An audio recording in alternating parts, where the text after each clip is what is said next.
एका घरामध्ये एक उंदीर, एक कबूतर, एक कोंबडा आणि एक बकरा राहत असतो. हे खूप सुंदर जीवन जगत असतात.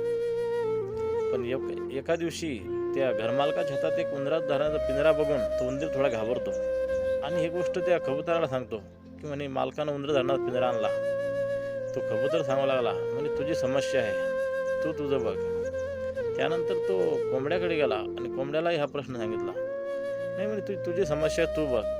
त्यानंतर बकऱ्याकडे गेला, बकऱ्या सांगू लागला म्हणजे तुझी समस्या आहे तू बघ. आणि त्या दुसऱ्याच दिवशी त्या मालकाच्या बायकोला एका सापाने चावा घेतला. सापाने चावा घेतल्यानंतर तो मालक त्या बायकोला दवाखान्यात घेऊन गेला आणि डॉक्टरनं बघितलं. म्हणे ठीक आहे म्हणे तुमची बायको ठीक होऊन जाईल, तिला तुम्ही कबुतराचं सूप पाजा म्हणे.